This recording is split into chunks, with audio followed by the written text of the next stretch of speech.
Looking back on your draft class, it's shocking that you were not the number one pick, given your resume.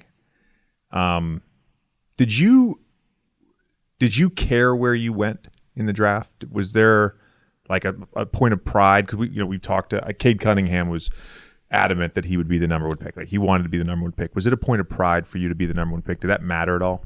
No, not at all. Not at all. And I didn't care where I was going.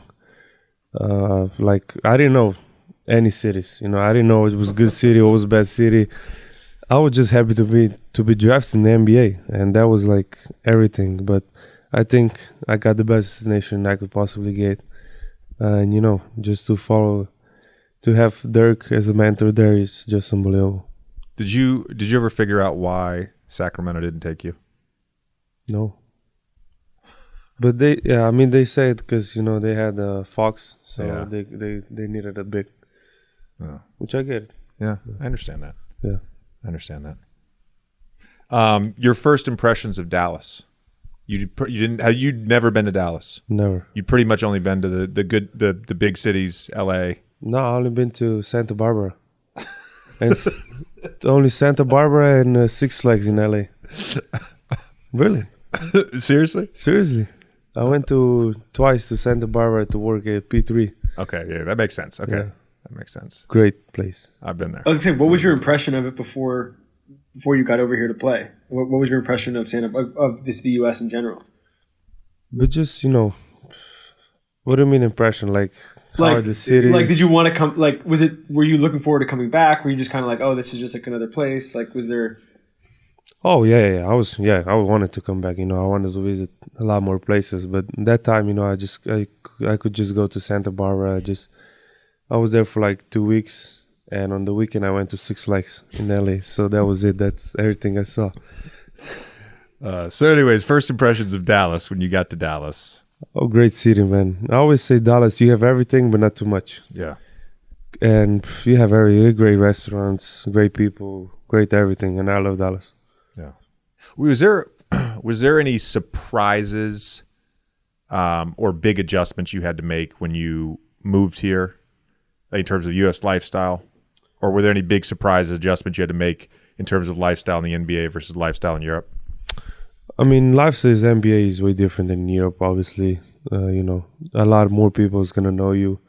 Because in Madrid, you have soccer. So soccer is number one. And then you have and then 10th is basketball. Second. But a lot of places in. But the only thing I would say is the time-wise. Just because it's 7 hours behind my country. So, people would text me when I was asleep. And then I would text them when they are asleep. So that is still a big adjustment.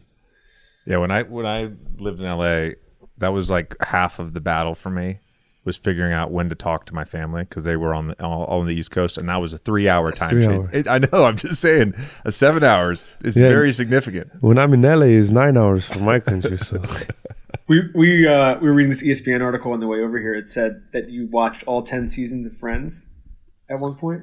I just have it, on when. Are there other like American cultural things like that were helpful at all when you were coming over? I watch a lot of Prince of Bel-Air. I think those two I watch the most, for sure. The original show, The Fresh Prince of Bel-Air. Yeah. Okay. But there's another one? There's a new one now. There's a new one. Yeah, I didn't see that one. No, but the original, yeah. In terms of the NBA and your rookie year coming over, were you surprised at all by your success, your immediate success that you had? Like, how much of an adjustment on the court was it? Yeah, I was surprised. Like, I think it's my second year, I would say, when I started, like playing way better than my rookie year. Like, I was surprised, when I came to the NBA, I never expected to be, this good of scorer. I was never really a scorer. But, I was really surprised, yeah. Do you feel like you could pass the ball more? Just being your teammate, I feel like at times I wish you would pass the ball more. You? I will. If somebody says to me, I will. I'm only kidding.